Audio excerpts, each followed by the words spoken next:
Hello les amis, bon retour sur ma chaîne. J'espère que vous allez bien. J'espère que vos familles se portent bien. Nous ici ça va, Dieu fait grâce. Aujourd'hui on se retrouve pour une nouvelle vidéo dans laquelle je vous partage quelques petits trucs. Et comme j'avais promis vous partager pas mal de choses sur la préparation de l'arrivée de bébé et tout. Et je me rends compte qu'au fur et à mesure que la chaîne s'agrandit, je partage de plus en plus des choses sur ma vie de maman. Parce que cette chaîne a été créée pour partager sur ma vie de maman. Pour ceux qui découvrent ma chaîne pour la première fois, je m'appelle Nathalie, je suis maman, je vis au Cameroun et j'ai créé cette chaîne, comme je le disais, pour partager avec vous mon quotidien de maman. Sur ma chaîne, il y a des vidéos de motivation ménage, astuces, rangement, organisation. Je vous motive à prendre soin de votre intérieur. À tous les abonnés, je dis merci. Je vous vois arriver et ça me fait beaucoup de plaisir. Merci beaucoup. Merci pour vos commentaires. Aux anciens également, vraiment, vous savez déjà, je ne sais plus quoi vous dire. Merci pour vos commentaires bienveillants. Merci pour vos astuces. Merci pour vos suggestions. Merci, ça fait grandir la chaîne. Dans la vidéo où je faisais la lessive des affaires de bébé, pour ceux qui ne savent pas, je suis enceinte, je suis déjà au 3e trimestre, à quelques semaines de l'accouchement.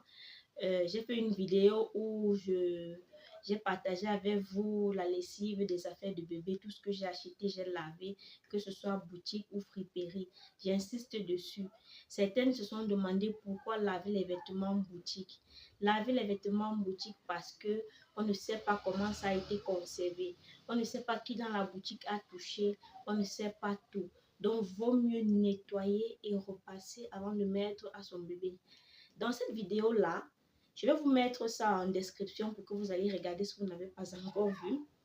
Je vous ai demandé si par rapport aux vêtements que je suis en train de laver ou alors par rapport à la forme de mon ventre, vous pouvez deviner le sexe de bébé. Je vous ai carrément égaré les copines.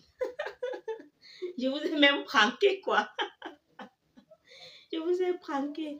Vous étiez tellement nombreux à dire que c'était un petit garçon. Tellement nombreux à dire que c'était un petit garçon. Non, les amis. Le bébé, c'est une fille. C'est une petite fille dont j'attends ma 3e petite fille.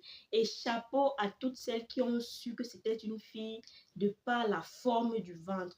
Non, mais vous connaissez. Quand ma mère m'a dit qu'on pouvait reconnaître le sexe de l'enfant de par la forme du ventre, je lui ai dit, mais les affaires là, il n'y a que l'échographie pour dire, mais il y en a parmi vous. Je ne sais pas si c'est le hasard, mais il y en a parmi vous qui ont dit, Nati, avec la forme du ventre là, je vois que c'est une fille. Tu sais qu'on peut mettre les vêtements de couleur mixte aux enfants, bien évidemment. Moi, j'aime beaucoup mettre les vêtements de couleur mixte aux enfants. Mais dans cette lessive là que j'ai partagée avec vous, je n'ai pas mis les robes, je n'ai pas mis les vêtements roses, justement pour vous égarer un peu. Parce que si vous avez vu un seul rose, vous aurez dit c'est une fille. Il y a même une personne qui a vu une écharpe orange et a dit, j'ai vu un truc de couleur, genre là, moi c'est une fille. Le bébé c'est une fille les amis. J'attends ma 3e petite fille. La vidéo qui sortira après celle-ci, c'est certainement la vidéo où je vous montre tous les achats. Tout ce que j'ai acheté, j'ai choisi de partager ça avec vous. Mais je ne suis pas sûre de vous donner tous les prix parce qu'il y a des choses que j'ai oubliées. Les seules choses dont je me souviens des prix, ce sont les plus gros trucs. Les petits là, c'est pas du tout évident de se rappeler de tous les prix. Donc, je vais partager cette vidéo là avec vous. Restez scotchés sur ma chaîne pour ne rien manquer et surtout pour attirer mon attention si vous pensez que j'ai oublié quelque chose. Cette 3e petite fille, c'est également une 3e césarienne. Oui, c'est un sujet dont je n'aime pas beaucoup parler. Voilà pourquoi je disais, au fur et à mesure la chaîne s'agrandit, je vous parle un peu trop de... je vous parle de beaucoup de choses sur ma vie de maman. En fait, pour ma première fille, tout allait bien, la grossesse s'est bien passée. On m'avait demandé de faire le scanner du bassin ou du col, quelque chose comme ça. C'était on appelle ça le pelvis scan, quelque chose comme ça. Ma mère m'a même dit d'aller faire parce que quand on est primipare, on ne sait pas si le bassin est là, s'il y a défaut de bassin et tout, et qu'il fallait que j'aille le faire. J'ai dit à ma mère que pourquoi moi j'aurais un défaut de bassin si toi tu m'as accouché, je suis sortie à 4 kilos normalement. J'ai dit non, vraiment c'est pas nécessaire. J'ai fait tous mes examens, je suis arrivée à l'hôpital quand les contractions ont commencé. J'ai fait 2 jours de contractions et le bassin n'était pas, en fait, le bassin ne permettait pas que le bébé passe et le col ne s'ouvrait même pas bien. Du coup, on m'a fait une césarienne en urgence parce que le fœtus était déjà en souffrance. Dieu merci, on a fait en urgence, tout s'est bien. À la deuxième grossesse, donc celle de Elsa, là, j'ai dit vraiment, non, je ne vais pas faire le scanner, je vais faire ce scanner-là. Quitte à ce que, et même le médecin a dit, il faut faire ce scanner. Je dois être sûre que tu peux accoucher par voie basse après une césarienne ou alors ce sera encore une césarienne. Il faut faire ce scanner. Vu les raisons pour lesquelles on t'a fait une césarienne au premier accouchement, je veux ce scanner. Je suis donc allée faire ce scanner. À l'époque, ça coûtait 45 000. Je ne sais plus le prix du maintenant. Je suis allée faire ce scanner-là. Ça a toujours montré que par rapport au poids du bébé, mon bassin n'était pas prêt. Les os du bassin n'étaient pas prêts à s'ouvrir pour faire passer le bébé. Voilà pourquoi j'ai eu une deuxième césarienne. Maintenant, quand on a déjà 2 césariennes, ça veut dire l'utérus bicicatriciel. Donc, rien à faire pour éviter les ruptures utérines, les complications, les ci et ça. C'est une césarienne programmée, rien à faire. Même la deuxième grossesse, c'était une césarienne programmée après ce scanner-là. La césarienne était programmée et je me suis apprêtée, je suis partie tout simplement.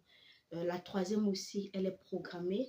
Donc, je sais déjà à peu près la semaine pendant laquelle je vais accoucher parce que les césariennes se font généralement à 38 semaines.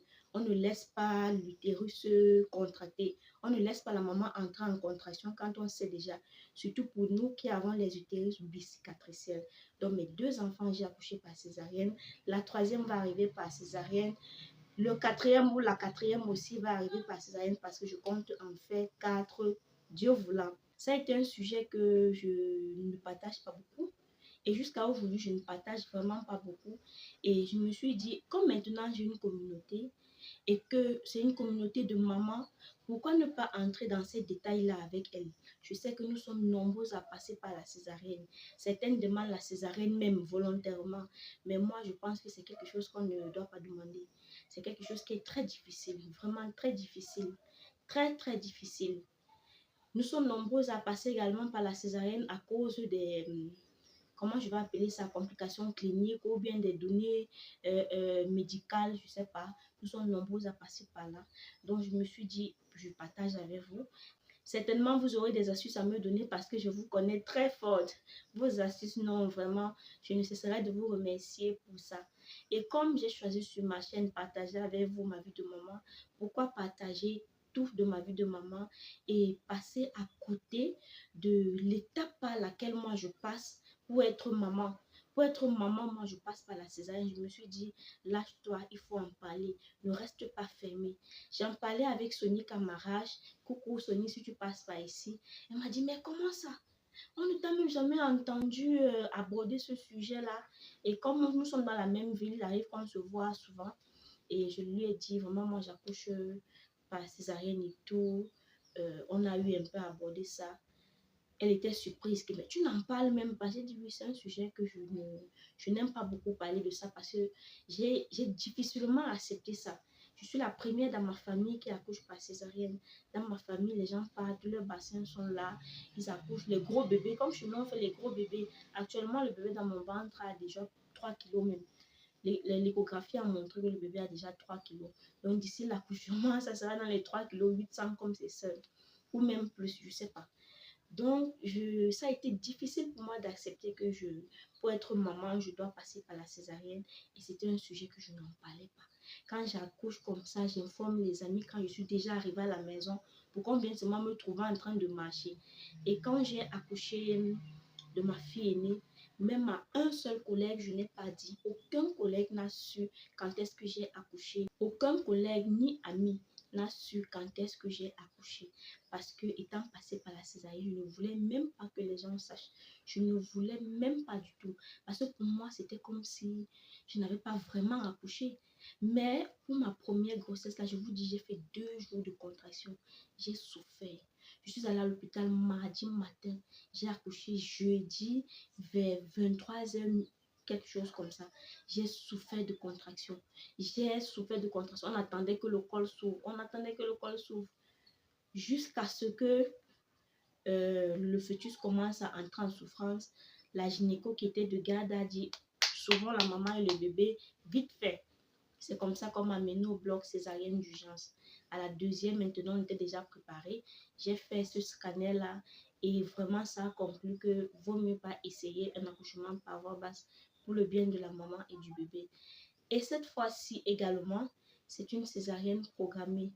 Et quand tu es déjà utérine bicicatricielle, les prix ne blaguent pas. Les réductions qu'on t'aurait fait parce que tu as eu une césarienne d'urgence ne sont pas les mêmes que toi, qui tu sais déjà que non, tu dois accoucher par césarienne. Quand tu arrives à l'hôpital, si tu n'as pas les 220 000 de caution à déposer, on ne te touche même pas.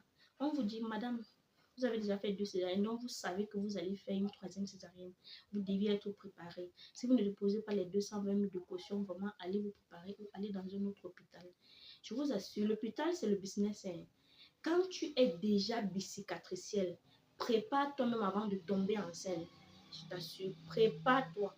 Je ne sais pas si c'est seulement au Cameroun ou bien c'est ailleurs. J'ai même envie de vous faire une vidéo où je vous parle du coût de l'accouchement au Cameroun. Surtout, je vais vous parler du coût. Si je parviens à faire cette vidéo-là, je vais vous parler du coût de l'accouchement par voie basse et du coût de l'accouchement par césarienne. Césarienne, c'est ce que je fais. Ça va faire pour la 3e fois sur cette grossesse-là. Donc, si j'ai la possibilité de vous faire cette vidéo-là, je vais vous donner ces informations. Donc, tous ceux qui me disaient, oh, tu attends encore pour faire un 3e enfant, tu attends encore pour faire un 3e enfant, vous comprenez que, sachant déjà ma situation, je devais être prête. Je devais être prête à gérer la grossesse, à gérer la liette, à gérer l'accouchement. Et étant une césarienne bicicatricielle, je vous assure qu'il faut au moins 1 million pour faire ça. Donc, il faut chercher l'argent. Ouais, les amis. Bon, je pense que je vais vous laisser ici, là. Et on se retrouve dans une prochaine vidéo. Mais avant de clôturer cette vidéo, je veux vous dire qu'aujourd'hui, là, j'ai eu les nerfs. Vous savez, en fin de grossesse, la nervosité, surtout moi, là. En fin de grossesse, ma nervosité est comme ça, là. Même mon mari, je le chie. Les enfants, même mes pauvres enfants. Mais j'ai fait l'effort quand même de temporiser. Mes nerfs se sont tendus aujourd'hui parce que je peux marcher pour acheter le cajou de tomates de 5500 pour venir faire mon stock. J'arrive au marché, le cajou de tomates, c'est 7500. Ouais. Pourquoi le cajou de tomates passe à 7500? Pourquoi? J'ai acheté le demi-cajou. Je suis rentrée avec. C'est-à-dire, j'avais les nerfs. Tu passes au marché aujourd'hui, tu vois le cajou de tomates à 5000. Tu reviens 3 jours plus tard, c'est déjà à 7500. Hey! Il n'y a même pas le petit de 5000. Ce n'est même pas que c'est 20 litres. Non, ce n'est même pas que c'est 20 litres. Donc vraiment, les amis, portez-vous bien. C'était une vidéo papotage, blablabla, racontage. Donc on se retrouve très prochainement pour une nouvelle vidéo. Bye bye!